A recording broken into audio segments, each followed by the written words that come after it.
I am carrying the last case of bottled water down the basement steps when my phone starts buzzing again. 3 sharp vibrations, a pause, then 3 more. The county alert banner fills the screen before I even set the case down. Shelter in place. Avoid urgent care centers and hospitals unless life-threatening emergency. Limit travel. Monitor official updates. I read it twice. Not because I do not understand it, but because the wording has changed. Yesterday it said temporary service disruption. This one sounds harder, cleaner, more afraid. My wife Jenna is folding blankets on the basement couch and pretending not to watch my face. Owen is dragging a plastic tote full of batteries across the floor with both hands. Sophie is sitting on an upside-down paint bucket with her stuffed rabbit under one arm and a flashlight in her lap, waiting for somebody to tell her whether this is another practice run or the real one. I put the water beside the drums and say, "That is it. No more trips unless I forgot medicine." Jenna stops folding. "Did you get another alert?" I hold up the phone. She reads it from across the room. Not every word, just enough. Then she looks at the steel door I put at the bottom of the stairs 2 weeks ago, then at the battery bank against the far wall, then at me. There is no joke in her face now. No half smile. No tired little, "you can stop any time" tone that she used when I was hauling cinder blocks and sheet steel through the side gate while our neighbors grilled burgers and watched. "Get the medicine," she says. I nod once and head back up. The basement smells faintly of new paint, plastic storage bins, cold concrete, and the sawdust I never fully cleaned out from cutting shelves along the back wall. It used to be a normal suburban basement, too much holiday junk, an old treadmill nobody used, paint cans from 3 owners ago, boxes of baby clothes we kept for no reason except guilt. Now the finished half is stripped down to essentials. 2 couches, a folding table, radio, old laptop, first aid kit, water drums strapped against the wall, camping stove with carbon monoxide monitor mounted above it, air filter box humming low on battery power, light panels run off an inverter, no windows that matter anymore. I covered those from the inside with steel mesh and laminated panels after the clinic incident. That clinic incident is the reason any of this exists. Even if I told people it was rising crime, rolling blackouts, supply chain problems, all the usual things that sound sane at a neighborhood cookout. 3 days ago, I took Sophie to urgent care for a cut on her knee that would not stop opening when she bent it. The waiting room was full of coughing people and irritated parents, and 2 old men arguing about politics under a muted television. Then a nurse came through the side hall at a run and shouted for security.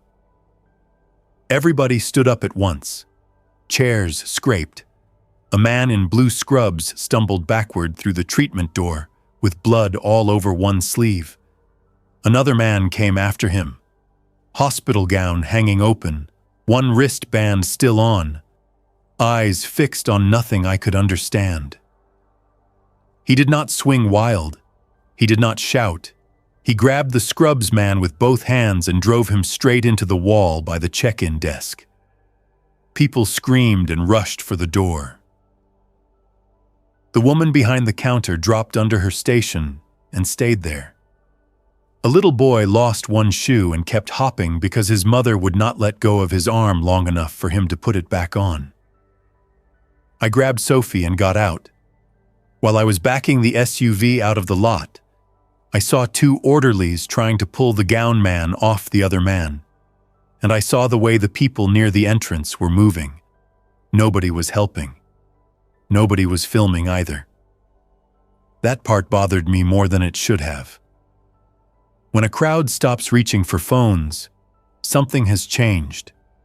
I came home, opened the basement storage app on my phone, made a list, and started buying what I could before the shelves looked empty. Water drums from a farm supply store, 2 used deep cycle batteries from a guy outside town, steel security doors from a commercial salvage yard, furnace filters, plywood, canned soup, rice, oatmeal, peanut butter, shelf-stable milk Sophie hates, cat litter for the camp toilet, even though we do not own a cat. Jenna asked whether I was building a bunker. I told her no. Just a room we could trust if things got stupid. By the second day, Rob from next door leaned over the fence and asked whether I was expecting a tornado in the basement. I told him maybe. He laughed and said our street was too expensive for tornadoes. Now I am back upstairs, and the whole house feels wrong in a way I cannot explain with one clean sentence.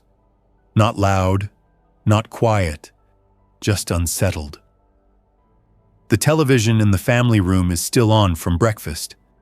A woman on the local station is reading from printed notes instead of a teleprompter. She keeps glancing off camera. The crawl at the bottom of the screen has frozen halfway through a sentence about temporary movement restrictions in the western part of the county. I head to the hall closet for the medicine bag. My son's inhaler.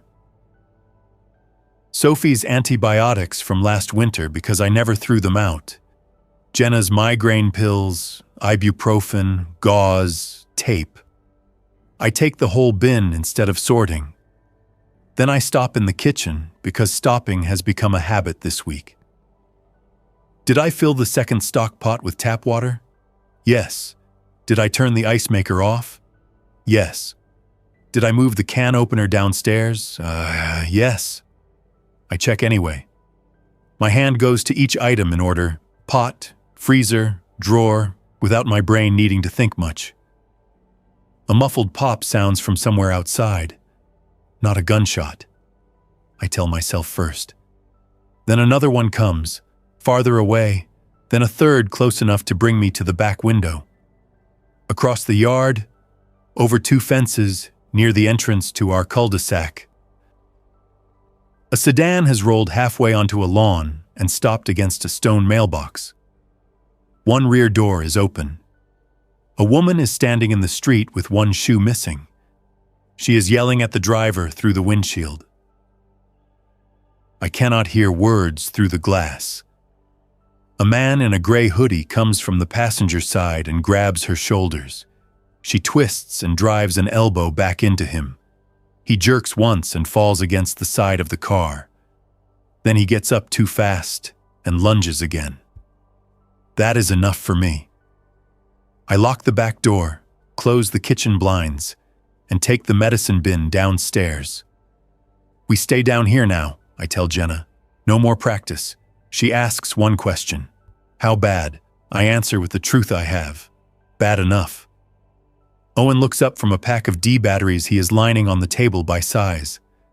Are we staying overnight? Yes. How many nights? I do not know. He nods and keeps lining them up. That is his way. He gets quiet when he is thinking hard. Sophie climbs off the bucket and walks over to me with the rabbit tucked under her chin. Can I bring the blue pillow too? Yes. She heads upstairs before Jenna can stop her, and I go right after her. The next 10 minutes turn into a fast, ugly scramble that feels normal only because every family has practiced little emergencies in one form or another. Storms, power failures, a busted pipe, a child with a fever at midnight. This is the same shape with a different center. Jenna strips the upstairs bathroom and kitchen of anything useful. Towels, soap, trash bags, paper plates, scissors, dish towels, the hand crank radio from the junk drawer that I bought during the ice storm 2 winters back and never returned. Owen carries books and chargers. Sophie brings the blue pillow, then her coloring bag, then 2 dolls I tell her she can keep only if she carries both at once. My phone keeps buzzing with messages that come in waves and stop. School closed Monday. Anybody know why the highway is blocked? Saw 3 state troopers go past heading east. Do not go near county medical. My sister works there and says it is not safe. That one gets deleted almost immediately. I still saw it. Rob texts from next door. You were right to prep, huh? He adds a laughing face after it. Then another message. We got beer and board games if civilization ends. I look at the screen for a second too long. Jenna sees my face and says, do not start neighborhood diplomacy right now. I put the phone in my pocket. We finish moving what matters. I kill the furnace at the thermostat and switch the air circulation downstairs to the battery-fed filter box I built from 2 high-grade filters, a fan, and more duct tape than I want to admit. I shut the water main partway, but not fully because I still want pressure if pipes hold. I tape a note to the inside of the kitchen cabinet with the gas shut-off wrench under it. I do things in order. I do not rush. Rushing causes stupid omissions. Stupid omissions become disasters once the road outside stops being available. At 11:27, the power cuts out. No flicker first, no warning. Everything upstairs drops dead in one breath. The basement lights blink once, then hold on the inverter. Sophie looks up from the couch. Did we win? Jenna almost laughs. Almost. We planned, she says. I climb halfway up the basement stairs and listen through the closed steel door. The house has a different sound without power. No refrigerator hum, no vent noise, no dishwasher memory whine. Just wood settling, distant sirens, and something metallic hitting pavement outside. I unlock the viewing slit I built into the basement stair door and open it a finger width. The kitchen beyond is dim and still. No movement. I go up the rest of the way, keeping one hand on the wall, and make a fast sweep from the hallway to the living room to the front window. Our street is full now in the wrong way. Front doors are open. 2 people are dragging coolers toward a pickup in the Wilson driveway. A teenage boy is riding a bike one-handed and shouting into a phone. The silver sedan from earlier is gone, but glass still litters the road near the mailbox cluster. Farther down, near the corner, 2 men are on the ground with 4 people around them. One woman keeps backing off, then going in again with both arms out, not to help, not to fight exactly, just moving with that frantic confusion people get when the rules vanish faster than the body can update. I step away from the window and lock the front deadbolt, even though that is not our real defense anymore. Then the garage door opener rattles once and dies halfway through a useless attempt because of the outage. I forgot to disconnect it. I go into the garage and pull the emergency release, then slide the manual bolts into place. The SUV sits backed in with 3/4 of a tank and a roof box full of blankets and tools from my earlier half-prepared version of this plan. I take a siphon hose and 2 fuel cans from the shelf and bring them down. 1 trip. Then another for the toolbox. Then Jenna meets me at the bottom and says, "Enough." She is right. Every extra trip is a coin toss. I lock the steel door at the bottom of the stairs and drop the crossbar into place. That sound changes the room. It is just metal meeting brackets, a hard, dull clack. But once it is done, once the house above becomes separate from the space below, the basement stops feeling temporary. Sophie notices first. She sits a little straighter and presses the rabbit against her stomach. Owen looks at the door, then at me, waiting to see whether I act casual. Jenna reaches for my hand, not dramatic, not trembling, just a quick grip and release to say she sees what I see. I turn the radio on. Static. Then a public station coming through, weak. The announcer keeps repeating county emergency management language that sounds written by committee. Stay in your residence. Avoid direct contact with symptomatic persons. Use caution around bodily fluids. First responders are prioritizing active, life-threatening incidents. Do not attempt to transport unstable patients without instruction. There is a pause between each segment where no music fills the gap. That pause does more damage than the words. The first scream from outside reaches us just after noon. Sophie jerks upright. Owen turns his head toward the ceiling. Jenna closes her eyes for 1 second and opens them again. A second scream follows, shorter, then car horns, one long, one stuttering, then somebody shouting, "Move," over and over until a crash cuts him off.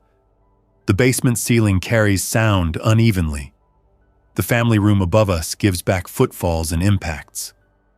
The plumbing stack brings voices down in a warped, narrow way that makes distance hard to judge. The foundation walls carry low vibrations from the street. Every part of the house becomes a bad translator. I move the card table away from the stair door and set a shelf unit in front of it, not because it would stop anybody serious, but because it adds friction. Friction buys seconds. Seconds keep a family alive. Jenna organizes food without being asked. Cans on one side, dry goods on the other. Protein bars in a tote under the couch, so the kids do not burn through them in one nervous hour. Owen checks flashlights and writes battery counts in a notebook, because I told him once that written things survive stress better than spoken things. Sophie colors a rabbit in a red house, then changes the house to blue, because this one has a basement, and a basement means it should be blue according to whatever rule exists in her head.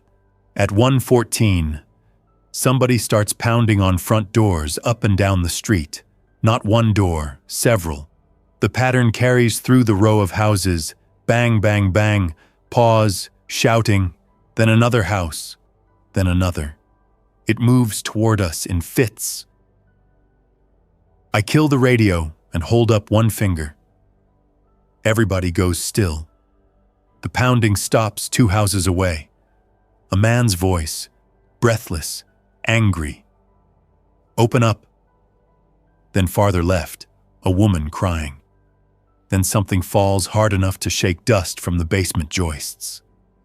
Our front porch camera feeds into the old laptop through a local system I set up before the internet started dropping every few minutes this morning.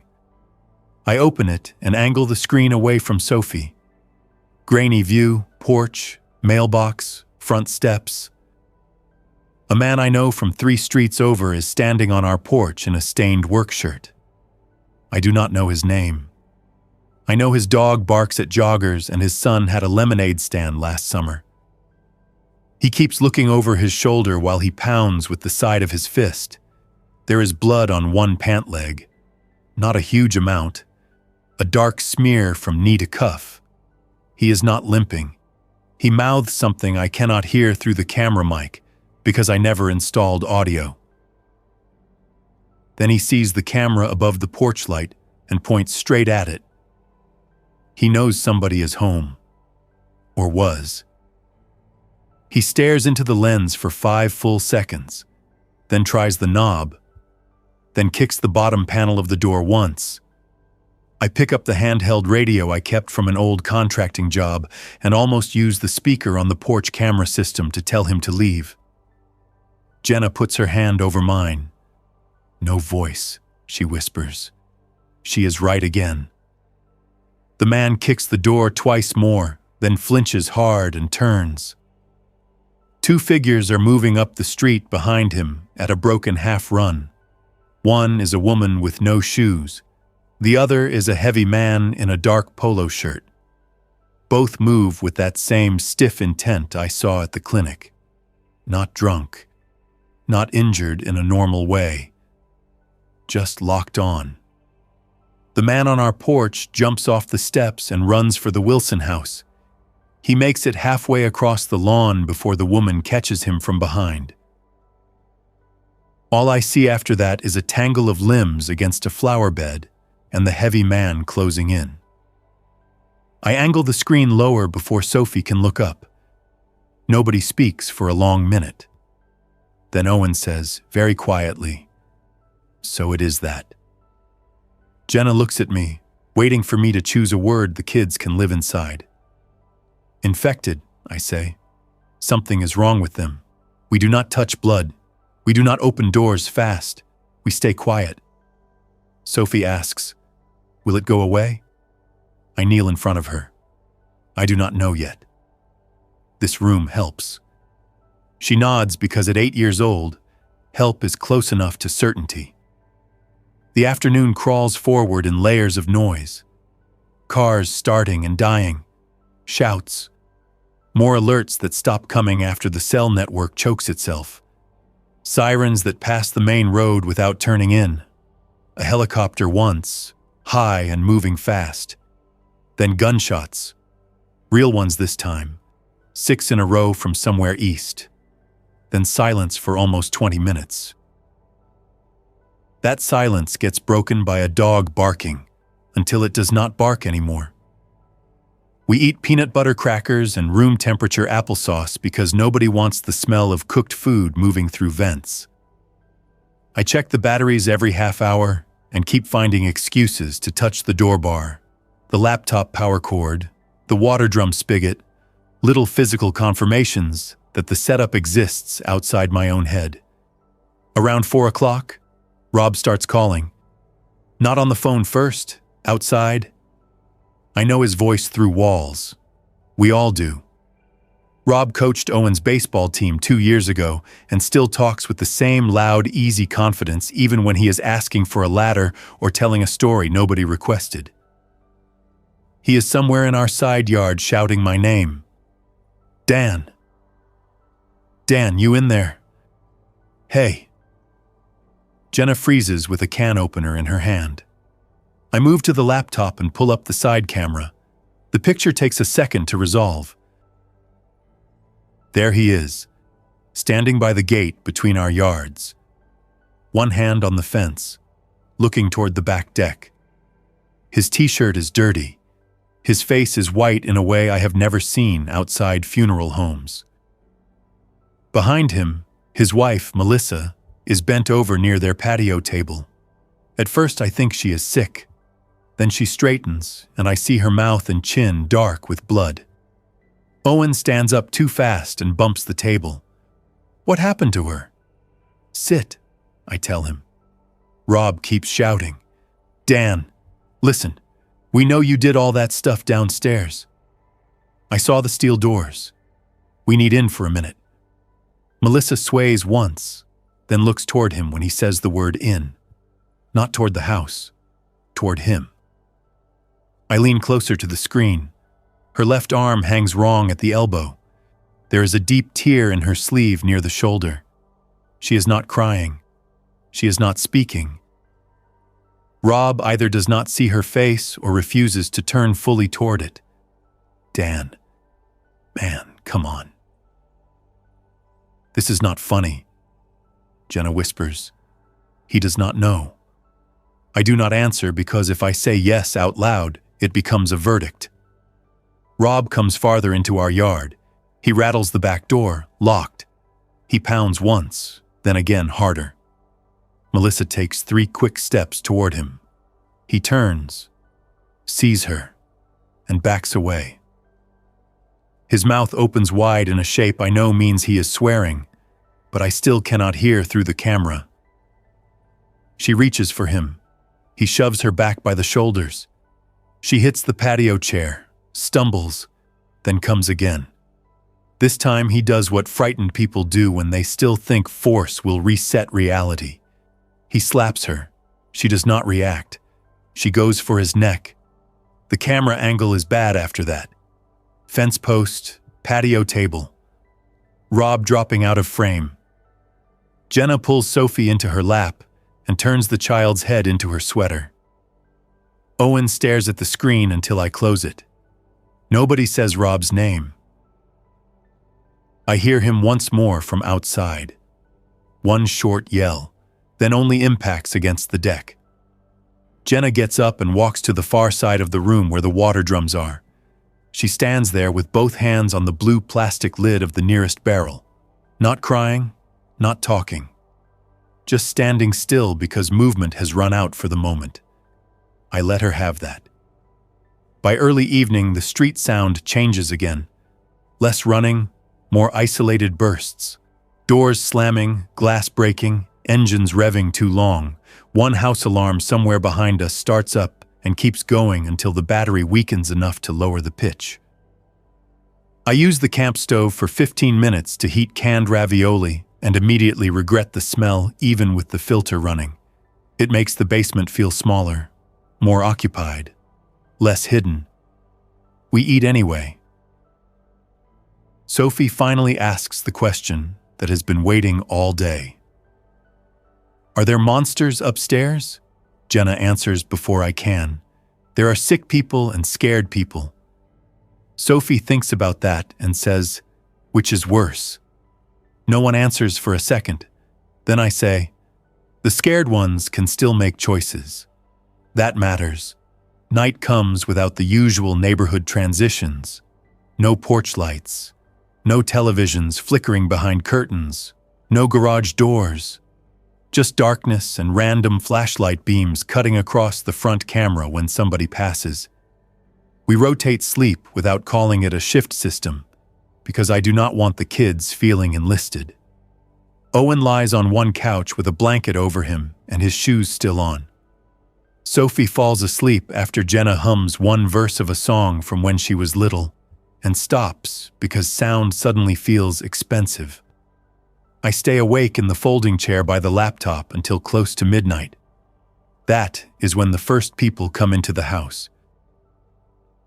I know it from the sound before I see anything. The back door upstairs hits the wall hard enough to rattle the ductwork. Then footsteps, several sets, moving fast through the kitchen. Cupboard doors slam, drawers yank open. Somebody laughs. High and brittle. A man says, "Check downstairs." I shut off the basement lights with one switch, and the room goes black except for the laptop screen, which I dim to almost nothing. Jenna is awake instantly. Owen, too. Sophie wakes confused and opens her mouth to speak. Jenna gets a hand over it gently but fast. Sophie goes still under her mother's arm. Footsteps cross the kitchen above us. One person knocks over a chair. Another walks to the basement stair door and tries the handle. Metal clicks. A pause. Then the first hit lands. Not on the door itself. On the frame, with something hard. Another hit. Then the door. Then a voice. Male. Young. He really did it. Told you. Another voice. Female this time. I said basement guy. The handle jerks again and again. The steel holds. The frame groans but does not shift. My hand is on the crowbar I brought down for utility work, not defense. It feels ridiculous in my grip and still impossible to let go. Dan, the young male voice calls through the stairwell. You in there, man? I do not move. Neighbor said you got supplies. Open up and we can talk. The woman snorts. He is not talking. A new sound. Scraping. They are moving something heavy across the kitchen floor. Owen leans toward my ear in the dark and whispers, "Who is it?" I whisper back, "Do not care." That is the truth. Names do not help at this point. They hit the door again, this time lower, maybe with a table leg or tire iron. 3 hits, then 4. One glances off and strikes the wall. Dust drifts from the basement ceiling into the beam of my covered flashlight. Jenna keeps Sophie against her chest. Sophie does not cry. She tucks herself in tight and listens. The group upstairs spreads out again. Cabinets, pantry. Fridge opened and shut. I hear bottles clink. Then one person walks across the living room and says, "TV dead, whole block dead." Another replies from farther off, "Take what you can carry." The young male voice returns to the stairwell one last time. "Dan, if you are down there, you better not wait too long. This street is done." Then they leave through the back door, taking our kitchen noise with them. We stay in the dark for another hour anyway. When I finally bring one light panel back on, dim and shielded, everybody's face looks older. Just a little. The kind of older that comes from new information staying put. "We do not answer voices," I say. Jenna nods. Owen asks, "Even if we know him?" "Yes." He looks toward the ceiling. "What if it is Grandpa? Then I will deal with that when it happens." He accepts that because kids know when an answer is final. I check the cameras once the risk of light leaking under the stair door feels low. The kitchen is wrecked, pantry half open, flour all over the floor, one chair broken. Our back door standing open 6 inches because the frame is damaged. Great. One more problem for later. On the front camera, 2 bodies lie near the Wilson mailbox. I angle the screen away again. The second day starts with no sunrise for us, only the clock on the inverter and the slow drift from deep night noise into gray morning noise. Somebody runs a generator nearby for maybe 15 minutes, then it dies. The radio gives us fragments: county emergency declaration, state assistance requested, avoid travel corridors, law enforcement response delayed. No numbers, no map, nothing solid. I decide to go upstairs for the first time since the intrusion. Jenna does not try to stop me. She just says, "Helmet." I almost argue because a bike helmet in my own kitchen feels absurd. Then I put it on. She hands me work gloves and my N95 mask. Not because I think the air itself is poison. Not yet. But because I do not want blood droplets or dust in my mouth if something waits on the other side of the door. I ease the crossbar out. Unlock. Open the stair door 2 inches. Still. I open wider and climb slowly. The kitchen looks worse in daylight. Flour smeared into dirty footprints. Pantry emptied of the easy things first. 2 cereal boxes ripped open on the floor. Fridge hanging open with warm air rolling out. I close it by instinct even though power is still out. Then I stand there and listen. A fly taps against the back window. Somewhere outside. A woman is calling for her son in a voice that has gone flat from overuse. I move room to room with the crowbar in one hand and the flashlight in the other. No one inside. Front door still locked. Back door splintered near the latch. Garage secure. Good. From the upstairs bedroom window, I can see most of the cul-de-sac. 3 cars are gone. 2 are crashed. Rob's side gate hangs open. The Wilson house front window is broken. A stroller lies upside down in the middle of the road with no child in it. The mail truck from yesterday sits across the entrance to the street at an angle that blocks half the lane. Nobody is coming to clear it. What scares me most is not movement. It is routine objects out of place with nobody alive enough to claim them.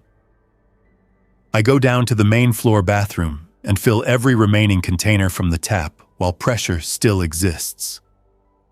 Then I grab the propane lantern from the hall closet and a carton of juice boxes from the garage shelf. On my way back to the basement door, I hear somebody on the front porch, not pounding, knocking.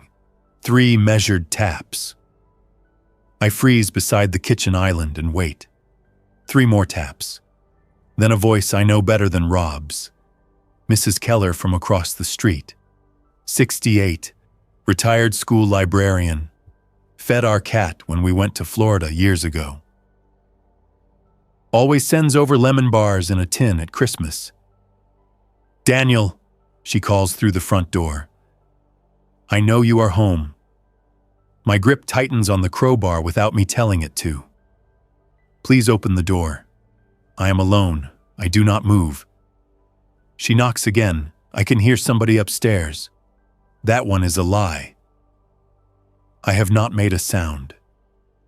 I step sideways and look through the narrow glass panel beside the front door, where the curtain does not fully meet the frame. Mrs. Keller stands on the porch with her purse over one shoulder and blood on the cuff of her cardigan. Not much. Enough. Her face is calm.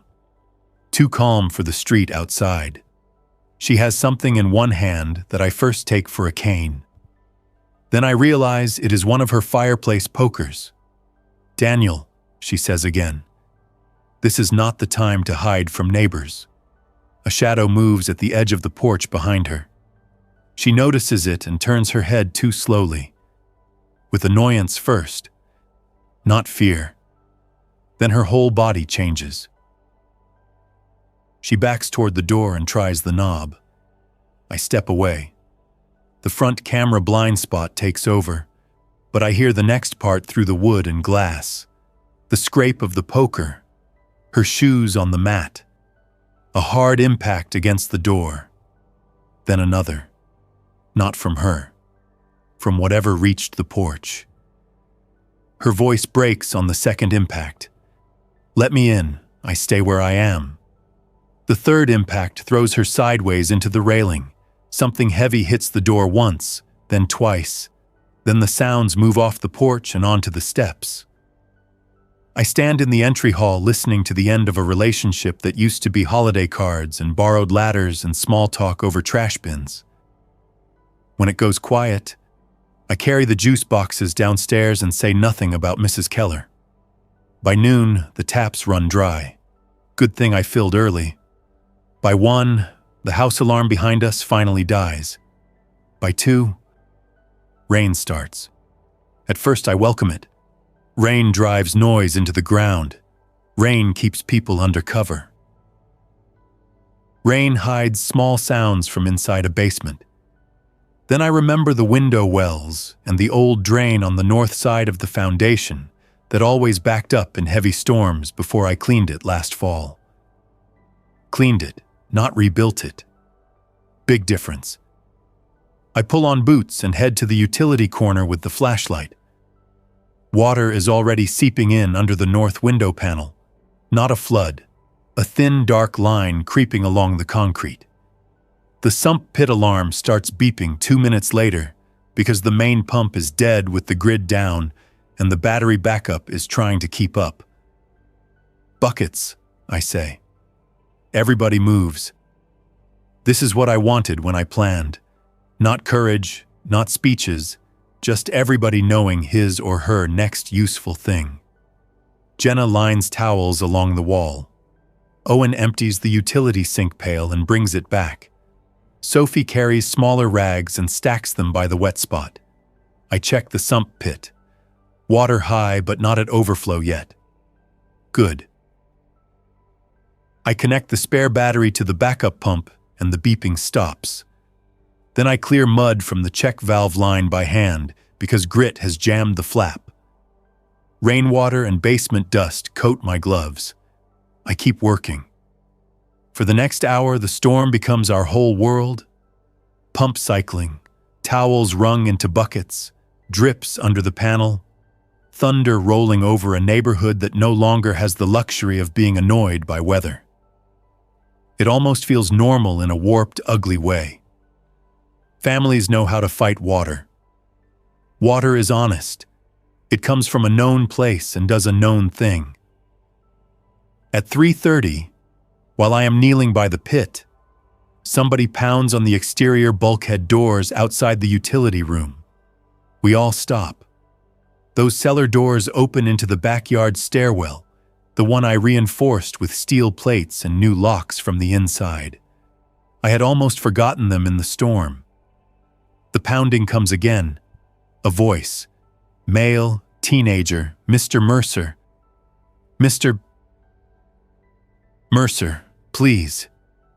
Owen looks at me so fast I know he recognizes the voice before I do. Eli, he whispers. Eli Harper lives 4 houses down.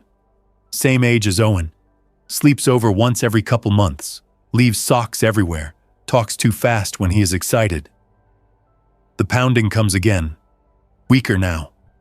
Please open. Jenna's eyes meet mine. We do not need words for what both of us are thinking. A kid outside. One kid. Maybe hurt, maybe alone. I move to the utility room door and motion for quiet. There is no camera on the bulkhead. Just the steel inner door between us and the short stairwell. I crack the small maintenance hatch set into the inner door. A square opening just big enough to talk through without exposing much. Rain blows in cold through the crack. I smell mud, wet leaves, and blood. Eli, I say, step back where I can see you. His face appears in the gray rectangle, pale, soaked, one eye swelling. He is alone. Mr. Mercer, please let me in. My mom is gone. My dad ran to the truck, and he never came back. Are you hurt? He hesitates. That 1 second tells me everything. Where? I say. My arm, show me. He lifts his left sleeve. A bite mark sits above the elbow through torn fabric, fresh enough to still bead in the rain. Behind me, Sophie makes a small sound. Jenna catches it with a whisper and a hand. Eli sees my face change and starts talking faster. It is not bad. I wrapped it. I can stay in the stairwell. I won't come in. I just do not want to be outside. The rain drips off his hair into his eyes. He wipes it with the heel of his hand and leaves a stripe of pink across his forehead. Owen, he says then, looking past me because he knows my son is there somewhere. Tell him. Owen takes 1 step forward and stops himself. I want a version of the world where I open the door and solve this. That version is gone. Eli, I say, and I make myself use the voice I use when talking to workers on a job site, steady and plain. I cannot let you in. His face folds inward, not with tears first, with disbelief. I am sorry. He stares at me through the hatch. Rain spatters his cheek. His jaw sets. You built all this, he says. You knew. No, I guessed. You knew. Maybe he wants to hate me because that is easier than standing in a backyard stairwell with a wound that has already decided the rest of his day. Maybe I want him to hate me too, because it turns him from child to accusation, and accusation is simpler to face than loss.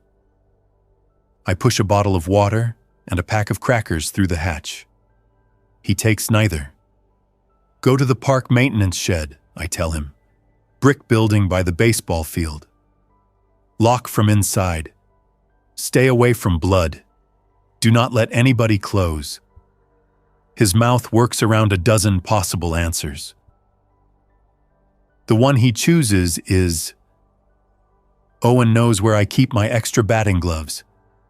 Then he backs up out of the square of light. I close the hatch. Owen does not speak for a long time. He sits on the floor with his knees up and his hands locked around them. When Jenna touches his shoulder later, he leans into her once, and then sits back up straight again because he is old enough to want comfort and old enough to hate being seen wanting it. The rain stops near dusk. The neighborhood does not get better. It just gets cleaner around the edges. Blood washed off driveways, loose trash plastered to curbs, leaves stripped down into the drains. The sounds after the storm are fewer and sharper. A single gunshot, running feet. Somebody coughing hard for a long time in the next yard over. Then silence. We hear the cough again after dark, closer this time, from inside Rob's house. Jenna looks at me across the battery lantern. You are thinking about him. Yes. Do not. I am not opening anything. That is not what I mean. She is right. Thinking is its own risk now. Every known voice upstairs becomes a negotiation with memory. Every old favor comes back carrying weight it never had while life was ordinary. We settle for another night underground. Sophie finally asks where Mrs. Keller is because she noticed the missing casserole dish on the basement shelf that we never returned. That is how children process absence, through objects still present. Jenna says Mrs. Keller is not safe to visit. Sophie asks whether anybody is safe to visit. Jenna says not tonight. At a little after 10, something starts moving through the house above us again. Not looters this time. Slower, irregular. 1 foot dragging, then a bump against the dining room wall, then a chair pushed, then stillness. I bring the laptop up. Kitchen camera, empty. Living room camera. A woman in our family room, half turned away. Melissa, Rob's wife. Hair plastered to one side of her face, one sleeve hanging. She must have come through the open back door the looters left damaged. She stands in front of our bookcase with her head tilted toward the basement vent, listening. Jenna sees the screen and covers Sophie's eyes even though the child has not looked yet. Melissa wanders toward the basement stair door and places one palm against it, not pounding, not scratching, just resting her hand there. Then, from outside the kitchen, I hear Rob, alive, or close enough, Dan. His voice comes through the house in bursts, hoarse and wet and failing to hold shape. Dan, open up. I do not breathe through my mouth. I do not move my feet. I look at the screen and see Melissa still at the stair door, head cocked. While somewhere beyond camera range, Rob drags himself through my kitchen. Dan, please. The basement has gone completely still. Even the kids understand that this is different from strangers. This is a neighbor who borrowed my ladder in April. This is a man who grilled on Sundays and left his trash cans out too long and once sat in our driveway for 20 minutes talking about youth baseball while I needed to leave for work. Ordinary man, heavy footsteps, loud laugh, alive in my memory and breaking apart in my kitchen. A crash. Rob comes into view. He is on one knee, one hand sliding across the tile for balance. Blood dark down his chest, bite wounds on his neck. I can see from the way he holds his head that part of him has already gone into pain or shock or fever or whatever this thing does before the rest takes over. His eyes find Melissa. She turns toward him. He sees the basement door next. Dan, he says one more time, clearer than before. Do not... Melissa falls on him before he can finish. I close the laptop. The rest comes through the floor in impacts and scraping, and one sound from Jenna that is not a cry and not a word. Owen gets up and walks to the utility room on his own and stands facing the wall with both hands flat against it. Sophie buries her face in the couch cushion because children will make their own darkness when the room is not enough. The noise upstairs stops after maybe 30 seconds. We do not turn the laptop back on for the rest of the night. On the third morning, the smell reaches us. Not strong, not overwhelming, just a wrong note in the filtered basement air coming through the stairwell edges and ductwork. Sweet at first, then sour. The house above is becoming part of the street. I know then that time is working against us, even if the walls still hold. I suit up again and go upstairs with Jenna at the bottom of the stairs, holding the door ready to close if anything moves wrong. The kitchen is empty. Melissa and Rob are no longer in view. I find the trail into the living room and stop there. I do not need details. I get what I need from one glance. The house is not tenable for much longer if this continues. I close interior doors, open one upstairs window a fraction on the far side of the house to vent. Spray disinfectant where I can without pretending that spray fixes everything.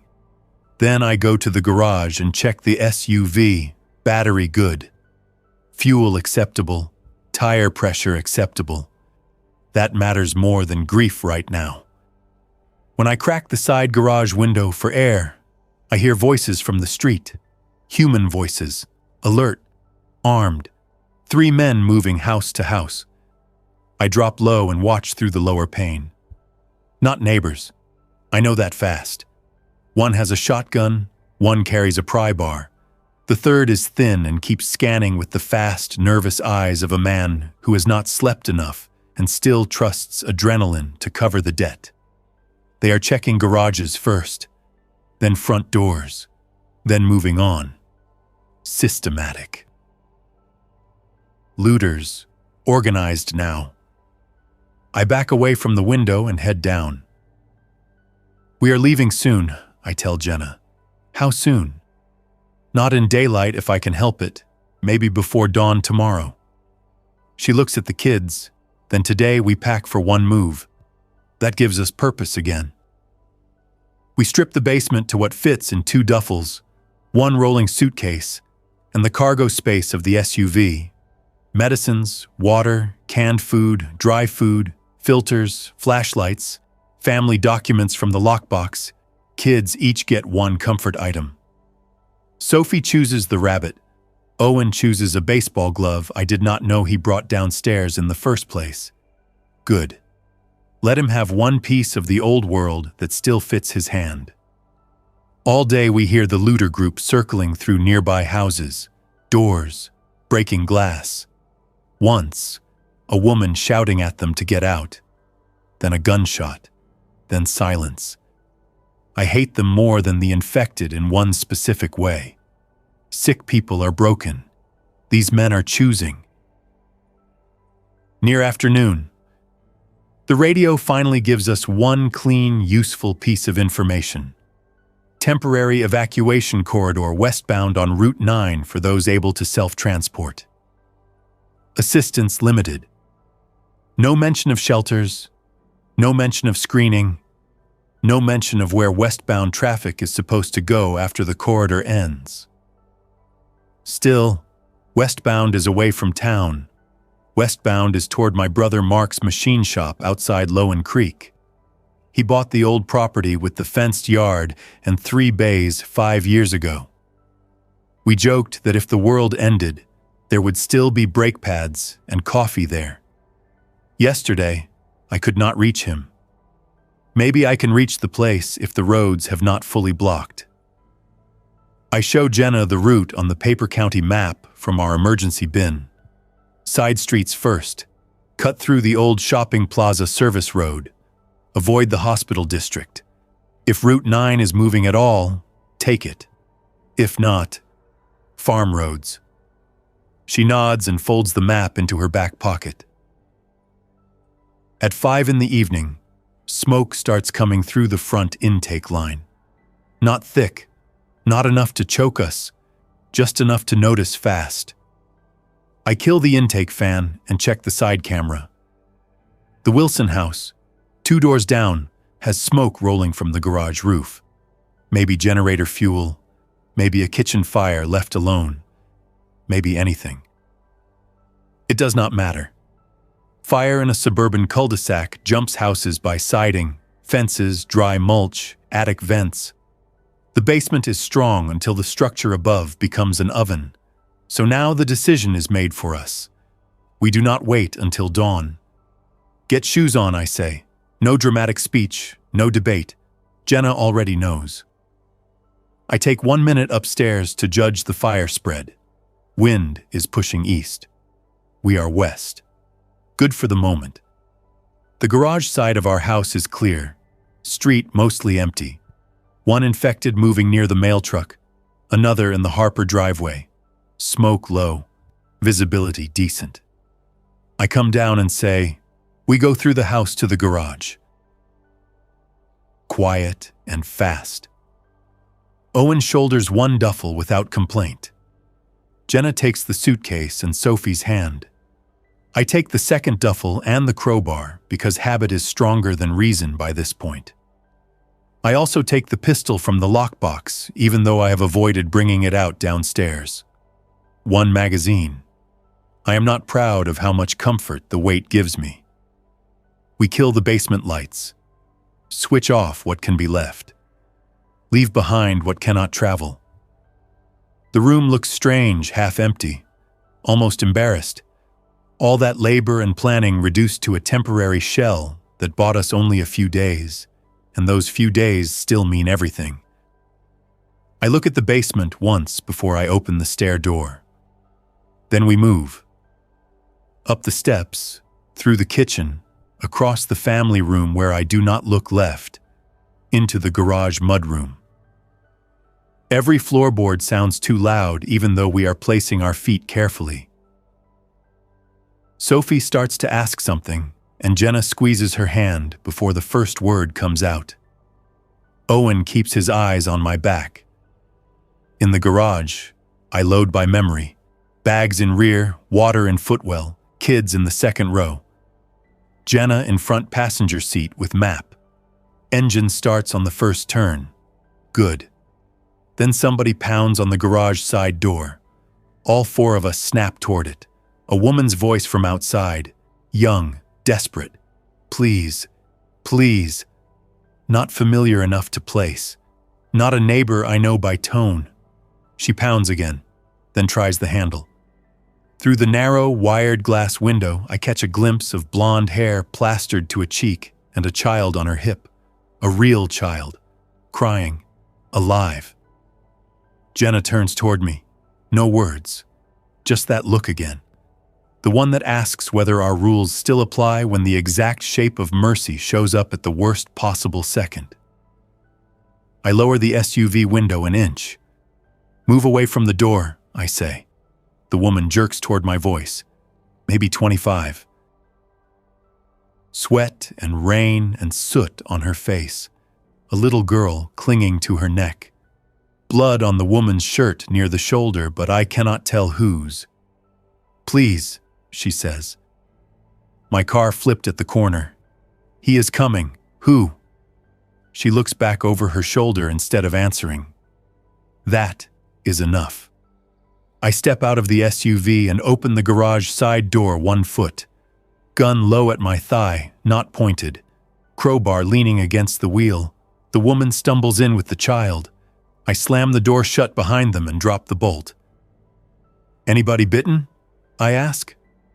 No, she says too fast. The child is maybe 4, eyes wide, no visible blood. The woman's shoulder stain turns out to be somebody else's handprint smeared across her shirt. No tear in the fabric. Good.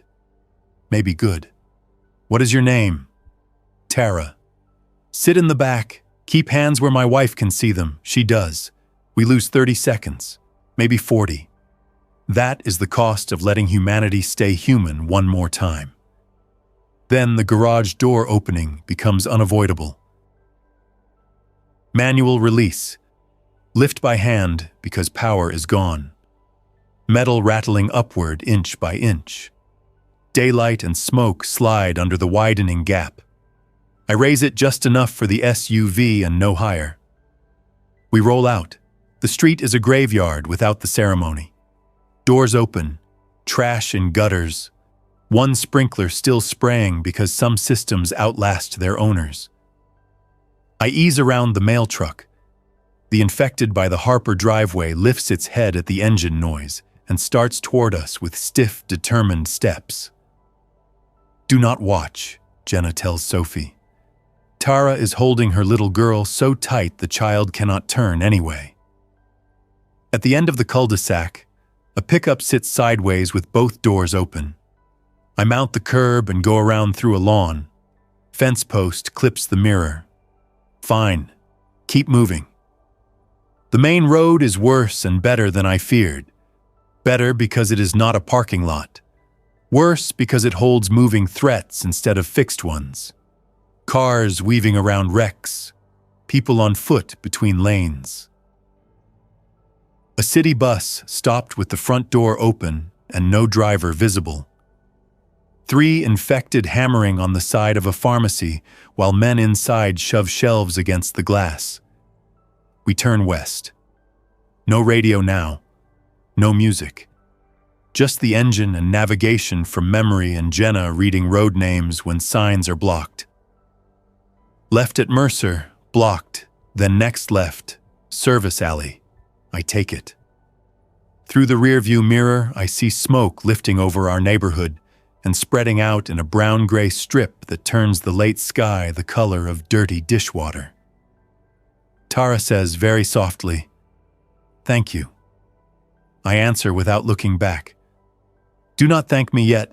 The shopping plaza service road is half clear." A delivery truck jackknifed near the dumpster enclosure forces us between concrete posts with inches to spare. On the far side, 2 men wave us down. One has a bandage around his head. One carries a gas can. I keep driving. The bandaged man slams his palm against the rear quarter panel as we pass. Tara flinches. Owen twists in his seat and watches until Jenna tells him forward. At Route 9, the radio was right about one thing. Traffic is moving west. It is also jammed, erratic, and full of bad decisions. Cars packed nose to tail, then sudden gaps where somebody abandoned a vehicle and ran. A minivan on the shoulder burning from the engine compartment. State police cruiser empty with both doors open. No visible control point, no guard line, just a stream of desperate self-evacuation held together by momentum. I edge in and keep the doors locked.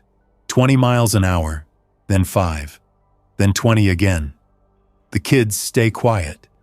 Children sense when noise takes up space adults need for calculation.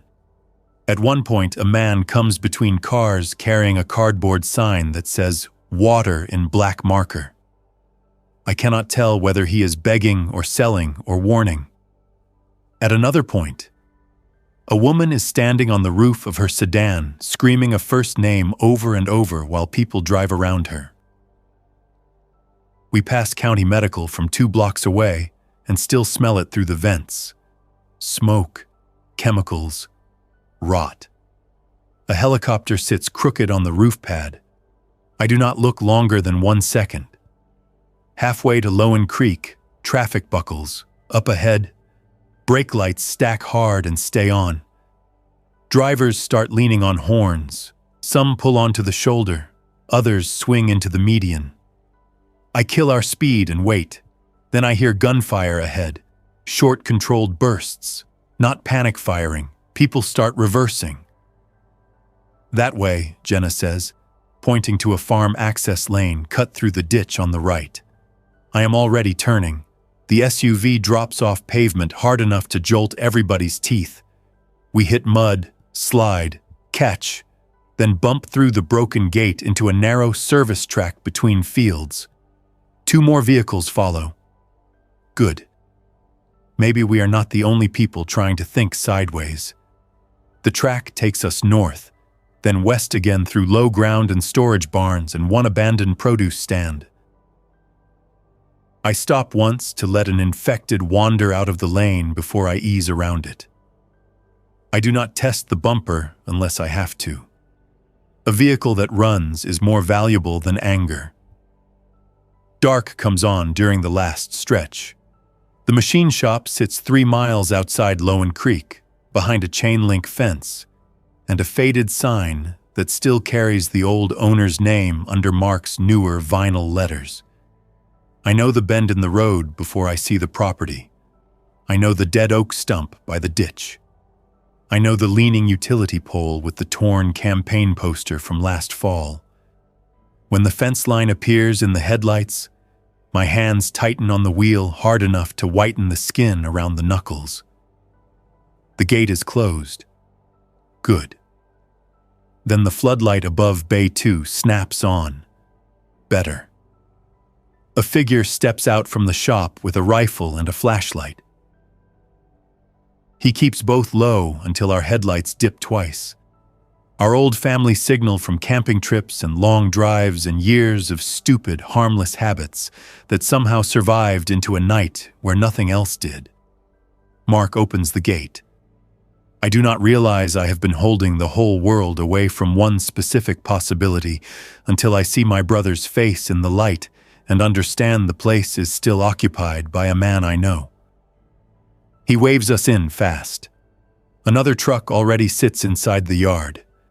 His foreman's, maybe. Good. More hands, more witnesses, more life. I pull in. Gate shuts behind us. Chain rattles, lock clicks. Only then do the kids start talking all at once. Sophie wants to know whether this is the safe place now.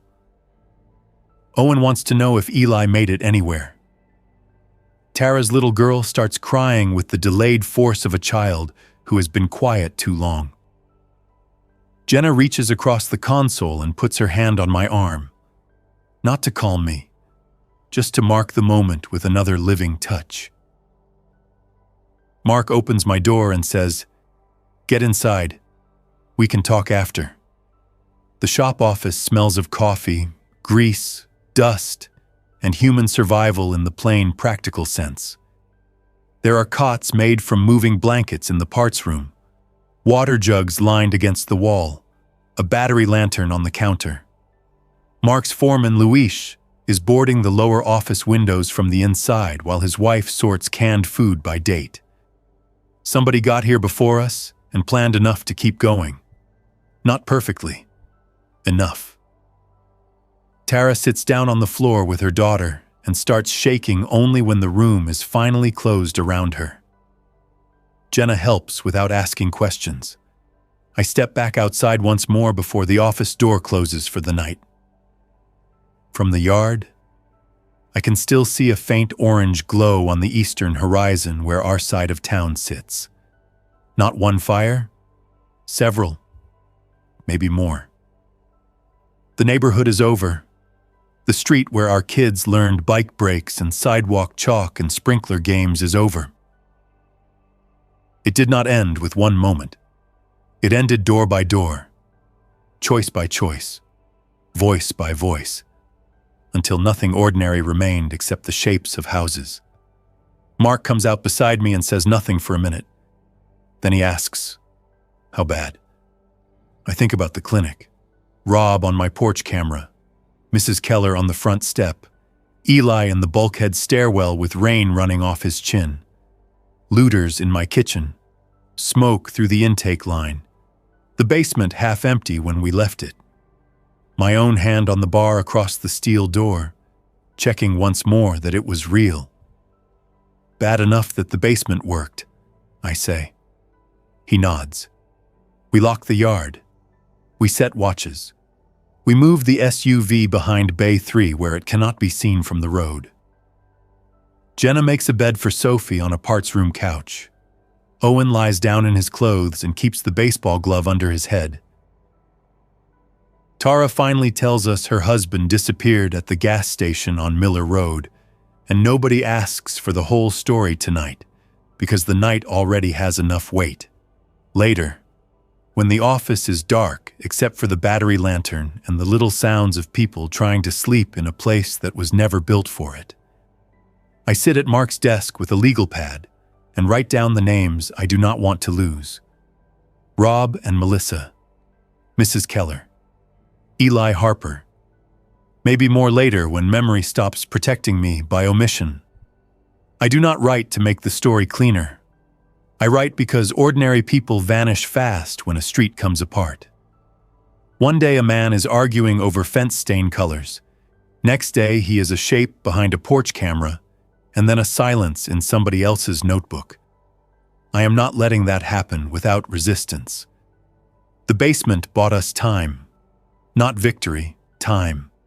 Steel doors, water drums, backup batteries, air filters, all the stuff neighbors joked about. It did not save the street. It did not save every child in walking distance. It did not turn me into a hero. It gave my family 3 extra days while the first wave burned itself through the block. It gave us a place to think when panic outside was eating people alive, in both the sick and the healthy sense.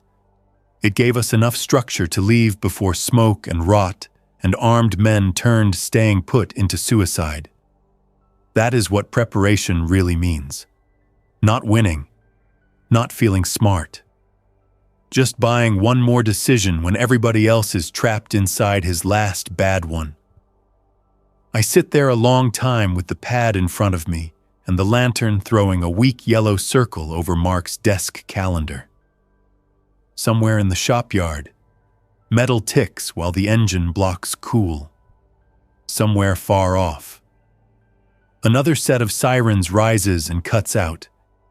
Jenna is asleep sitting up with Sophie across her lap because exhaustion beats comfort in the end. My brother is on first watch by the bay door. Luis is snoring lightly on a cot under a rack of oil filters. The office window boards hold. The gate is locked. The kids are breathing evenly. For this one night, that is enough.